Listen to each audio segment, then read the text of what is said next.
राजस्थान की सियासत इन दिनों लाल डायरी के इर्द गिर्द घूम रही है। दूसरे कोई मुद्दे नहीं है, दूसरा कोई मसला नहीं है। भाजपा हो, राजेंद्र गुडा हो, या फिर मीडिया भी अगर कांग्रेस के नेताओं को परेशान कर रहा है तो सवाल लाल डायरी का ही है। कांग्रेस नेता अब लगातार इस तरह के सवालों से बचते हुए नजर आ रहे हैं। मसले दूसरे भी हैं। कल भारतीय जनता पार्टी का एक बड़ा प्रदेश व्यापी प्रदर्शन था। ऐसा पहला मौका था जब सीपी जोशी के नेतृत्व में इतना बड़ा प्रदर्शन राजधानी जयपुर में किया गया है। वहीं गोविंद सिंह डोटासरा का एक वायरल बयान कि आरएसएस को बिल में बांट देंगे। खबर है कि राष्ट्रीय स्वयंसेवक संघ ने उस बयान को बहुत गंभीरता से लिया है। इन्हीं मुद्दों पर चर्चा करेंगे आज हमारे वरिष्ठ पत्रकार और राजनीतिक विश्लेषक प्रदीप बिदावत के साथ में। आपका स्वागत है थिंक 360 पर। मेरा नाम है लोकेंद्र किलानोत। प्रदीप जी, लगातार लाल डायरी लाल डायरी लाल डायरी और जो सियासत की धुरी है वो लाल डायरी के इर्द गिर्द घूम। देखिए, राजेंद्र गुढ़ा के लिए ये कहा जा रहा था कि वो एक ब्लफ मार रहे हैं लाल डायरी के थ्रू। उन्होंने आज पहला जो रिलीज किया है तो इससे साबित है। अब इस लाल डायरी में ये कहा जा रहा है, धर्मेंद्र राठौड़ का ये कहना है कि वो गांधी डायरी लिखते हैं। इस पेज को अगर आप देखेंगे तो नीचे आप देखिए वही मार्क लाइन जो गांधी जो की वो होती है, जो लाइंस गांधी डायरी की, वही लाइंस हैं उसके अंदर। राजेंद्र गुढ़ा से जब इस संबंध में बात हुई थी तो उनका यह कहना है कि जब डायरी ऊपर से फेंकी गई थी 9वें 10वें फ्लोर से, डायरियां कई करीब ऐसा बताया जाता है 18 डायरीज थी टोटल। जुलाई 2020 के अंदर रेड हुई थी जब कांग्रेस की जो गहलोत सरकार है वो यहाँ होटल फेयरमाउंट में थी। तो उस समय जो राजीव अरोड़ा अशोक गहलोत के खास हैं, कांग्रेस में फाइनेंस का मैनेजमेंट देखते हैं, वो 2008 में चुनाव भी लड़ चुके हैं जयपुर से। उनके और साथ ही जो रतनकांत शर्मा है जो वैभव गहलोत के पार्टनर बताए जाते हैं, और धर्मेंद्र राठौड़ इनके यहाँ पे जुलाई 2020 में यह रेड हुई थी। 200 के आसपास की टीम थी जी। तो अलग अलग ठिकानों पे छापे मारे गए थे ईडी और इनकम टैक्स की जी। तो अब ये जो धर्मेंद्र राठौड़ की डायरी लिखने की आप शैली अगर पढ़ेंगे जो आज राजेंद्र गुढ़ा ने रिलीज किया है, वो पहले भी बता चुके हैं कि धर्मेंद्र राठौड़ उस डायरी में सब कुछ लिखते हैं कि आज कौन मिलने आया, क्या किया। तो इस डायरी का जो मजमून है वो ये लगता नहीं है कि फेक है और डिजाइन किया। ये साबित हो गया कि गांधी डायरी है। धर्मेंद्र राठौड़ ने स्वीकार कर लिया कि वो डायरी लिखते हैं। हाँ, साबित उनका ये कहना, जैसे ये कह, मैं आपको ये आंसर कर रहा था कि लाल डायरी का जो इशू था, तो गुढ़ा ने ये बताया उस समय जब हमारी बात हुई थी तो कि वो डायरियां वहां से जब फेंकी गई तो नीचे आते आते कुछ डायरियां फट गई थी, कुछ उलझ गई थी, कहीं कुछ गिर गई। तो कुछ लोग, तो उनमें से कुछ डायरियां, कुछ पन्ने उनके हाथ में रहे जिनको उन्होंने बाइंड किया है एक लाल उसके अंदर बाइंडिंग जो होती है, और वो लाल डायरी बनी है। और पहली बार इसी हमारे स्टूडियो में उन्होंने पिछले साल जब बात की थी हमारे वरिष्ठ साथी शिवपाल सत्तावत जी के साथ में, तब उन्होंने इसका जिक्र किया था। लेकिन तब राजेंद्र गुढ़ा जो है वो गहलोत के सरकार में मंत्री थे। सैनिकों वाले मुद्दे पे वो लगातार पहली बार मुखर हुए सरकार के खिलाफ कि सैनिकों के आरक्षण के अंदर जिस तरह से सैनिकों का नुकसान हो रहा है, और बाद में हुआ भी। तो राजेंद्र गुढ़ा लगातार मुद्दे उठाते रहे, और आज उन्होंने जिस तरह से आज वाले में एक बात और मार्के की है कि आप एक साथ क्यों नहीं रिलीज करते। तो राजेंद्र गुढ़ा ने जो शब्द इस्तेमाल किया कि ये मेरी रणनीति है, तो आप मान के चलिए कि राजेंद्र गुढ़ा अब बहुत प्लान वे में एक रणनीति के साथ चल रहे हैं। और लाल डायरी जो है इस चुनाव में एक बड़ा जो इशू सामने आ रहा है प्रदीप जी, लगातार पत्रकार सवाल करते हैं राजेंद्र गुढ़ा से कि आपने डायरी का पहले जिक्र क्यों नहीं किया। उन्होंने जिक्र पहले कर दिया था। समस्या है कि मीडिया ने उठाया नहीं। करीब 5-6 महीने पहले की बात हो गई होगी। तो 5-6 महीने से मीडिया ने उस मुद्दे को कैप्चर नहीं किया। कुछ मीडिया हाउसेस ने कवर किया था उस समय, लेकिन वो इतना मुद्दा नहीं बन पाया क्योंकि अब चुनाव नजदीक है। दूसरा, आज जो रिलीज है इसमें सीपी जोशी का नाम आया है कि आरसी साहब से बात। हाँ, सीपी साहब से, आरसी के चेयरमैन हुआ करते थे, बाद में वैभव गहलोत को जब चेयरमैन बनाया गया। इसमें एक और नाम आया, Devaram Saini, OSD to CM. Devaram Saini फिलहाल आरपीएससी के सदस्य बनने की ऐसा कहा जा रहा है कि संसद भेज दी गई है, उनका चल रहा है। लेकिन अगर राजेंद्र गुढ़ा की इस लाइन को अगर तरीके से देखा गया तो फिर देवाराम सैनी का मामला अटकना लाजिमी बनता है। क्यों? क्योंकि यही तो सचिन पायलट कह रहे थे कि आरपीएससी का रिशफल होना चाहिए और ढंग के लोग आने चाहिए। जिस तरह से आईबी मिनिस्ट्री का जो डिपार्टमेंट इंफॉर्मेशन ब्यूरो, जो भारत का जो खुफिया तंत्र है, वो तय करता है कि यूपीएससी के मेंबर्स पाक साफ है या नहीं। ठीक बात है। ऐसे में ये जो नाम आए हैं कई लोगों के नाम, इनकी जांच होनी चाहिए निश्चित तौर पे। जी। और बाकी क्या खुलासे गुढ़ा करेंगे ये आने वाले वक्त में देखने को मिलेंगे। फिलहाल तो वो अभी ऊंट की यात्रा कर रहे हैं। लग रहा है कि बार बार एक चीज का भी वो जिक्र कर रहे थे कि मुझे जेल भेजा जा सकता है। जी। फिर पूछा गया कि आप धीरे धीरे क्यों ये डायरी के जो पन्ने हैं रिलीज कर रहे हैं। उन्होंने कहा कि मेरे ऊपर मुकदमे धीरे धीरे क्यों करवाए जा रहे हैं। बिल्कुल नहीं, उनका रणनीति है। देखो आप ये देखिए कि वो चुनाव लड़ते हैं बसपा से। बसपा यानी कि सिंबल होता है हाथी। शतरंज में हाथी सीधा चलता है हमेशा, 90 डिग्री पे चलता है, लेकिन ऊंट जो है वो टेढ़ा चलता है। तो राजेंद्र गुढ़ा हाथी से उतरकर अब ऊंट पे बैठे हैं। हाँ। और ये टेढ़ी चाल किसको अब सेधेगी, सेध ना बोलते हैं मारो किस किन सेध सी, तो वो किसको सेधेगी ये देखने वाली बात होगी। फिलहाल अब उनका ऊंट पे कब तक सफर चलता है। अब वो फिर उदयपुर वाटी विधानसभा क्षेत्र में है। हालांकि उनके विधानसभा क्षेत्र के तमाम अधिकारी जो उनकी अनुशंसा पे लगाए गए थे उनको अलग अलग पटक दिया गया है राजस्थान में, और उनपे मुकदमों का सिलसिला भी चल पड़ा है। उनकी बात करने पर नेता बड़ा असहज होकर भाग रहे हैं कांग्रेस की, और पूरी शेखावाटी का समीकरण है उसको लेकर राजेंद्र गुढ़ा काम कर रहे हैं कि किस तरह से। और सबसे बड़ी कमाल की बात आप ये देखिए, मैं कल जैसे ही बीजेपी का जो प्रदेशव्यापी प्रदर्शन था वो कवर करने के लिए गया हुआ था, कम से कम सैकड़ों डायरियां उस प्रदर्शन में लहराई जा रही थी। डायरी राजेंद्र गुढ़ा का मुद्दा है। बीजेपी को भी एक मुद्दा मिला है, लेकिन राजेंद्र गुढ़ा अभी भी ये इनकार कर रहे हैं कि वो बीजेपी के साथ है। उनका ये कहना है मेरी तो लड़ाई अलग तरीके की रही है, उसको जानते हैं। वो 2 राष्ट्रपतियों के लिए वोट दिया है, 6 बार विधानसभा में राज्यसभा चुनाव के लिए वोट किया है, और आज मैं खराब कैसे हो गया।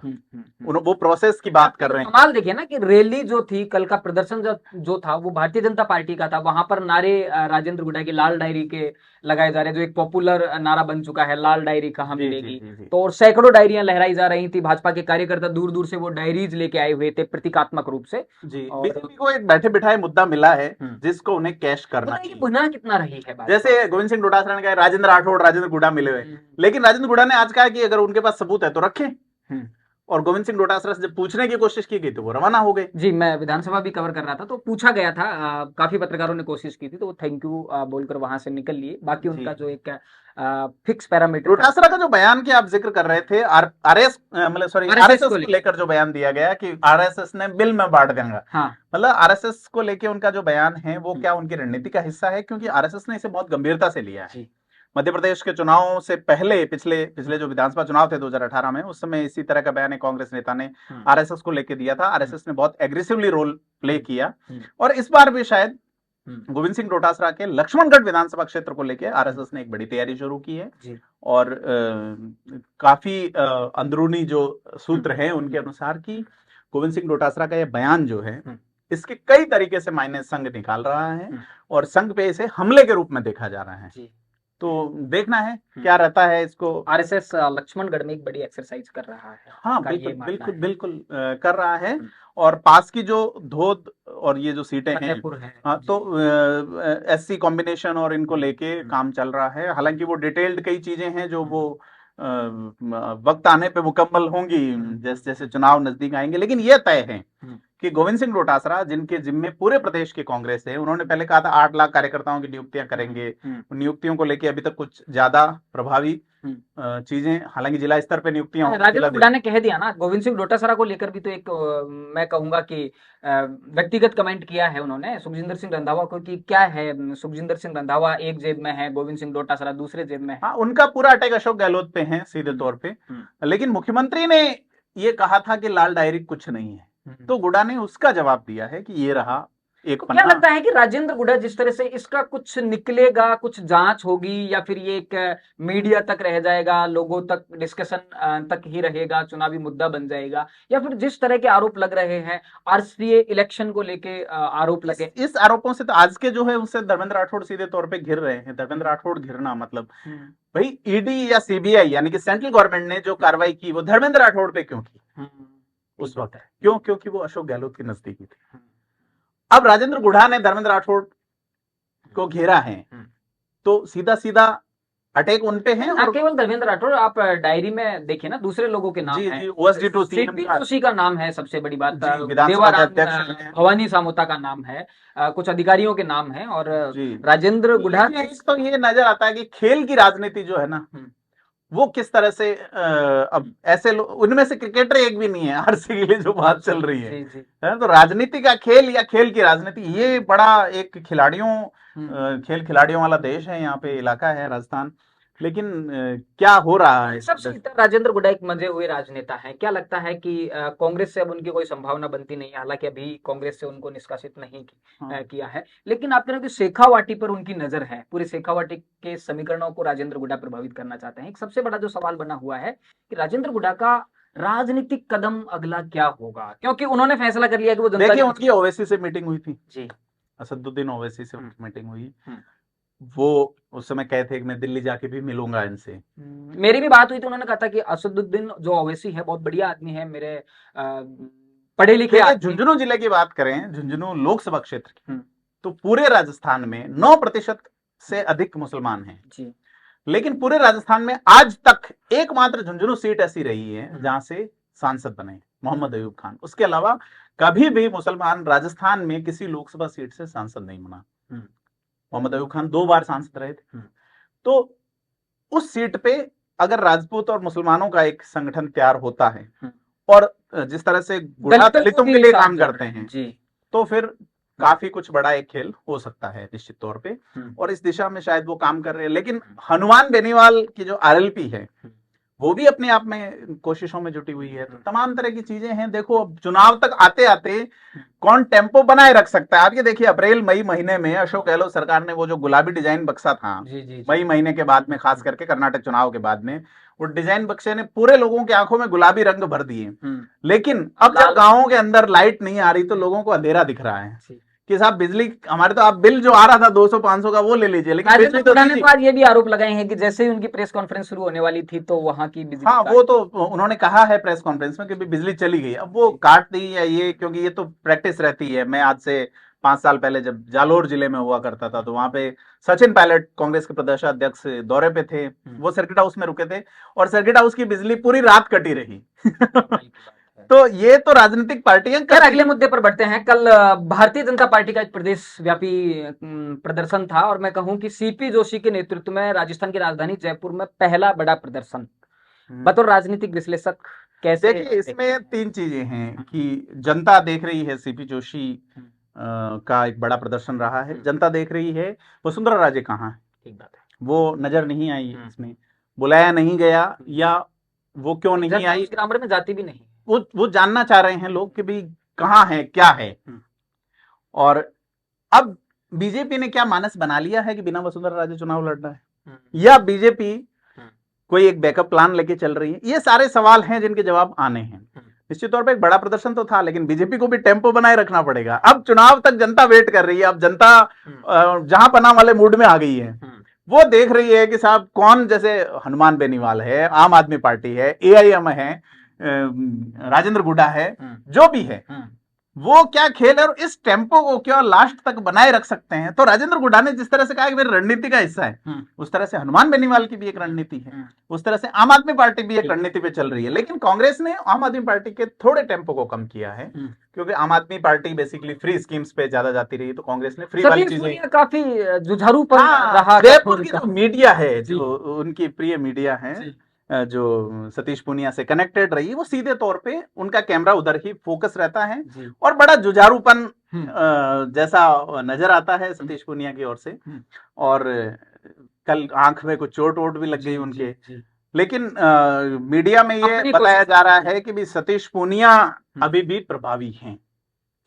लेकिन यह भूलना नहीं चाहिए कि जिस तरह से किरोड़ीलाल मीणा का प्रभाव है आमोर विधानसभा क्षेत्र में, तो बिना किरोड़ीलाल मीणा की मदद के सतीश पूनिया अगर जीतने की सोच रहे हैं, प्रदर्शन में कोई बहुत ज्यादा, क्योंकि Kirodilal Meena one man army है। आप ये देखिए, कल मैं अगर आप एलओसी फिल्म बनाते हैं और 11 हीरो ले लेते हैं, हाँ, है ना, ठीक है, और उसमें से अभिषेक बच्चन एक हीरो है, 50 है, तो अब 11 में एक किरोड़ीलाल मीणा सेट नहीं होते उस पिक्चर में। किरोड़ीलाल मीणा तो सिंगल पिक्चर। मैं ग्राउंड रिपोर्टिंग पे था और मेरी जो नजर थी, अक्सर मैं ये जानना चाह रहा था कि किरोड़ीलाल मीणा का इस पूरे प्रदर्शन में क्या मूवमेंट है। तो वो वाटर कैनन के सामने भी ज्यादा नहीं दिखे। मंच से उन्होंने बहुत अच्छी कोशिश की, उनके जो कार्यकर्ता हैं बहुत ज्यादा अग्रेसिव नहीं थे। एक वाटर कैनन चलाया, वहां पर 5-10 नेता भारतीय जनता पार्टी के एक बार भीग लिए, उसके बाद में थोड़ी देर बैठे, मीडिया बाइट हुई, हाँ हाँ तो जिस तरह का एक प्रदर्शन का जो रहता है तरीका, वो फिर भी एक सफल प्रदर्शन राजधानी जयपुर में कहा जा सकता है। जी।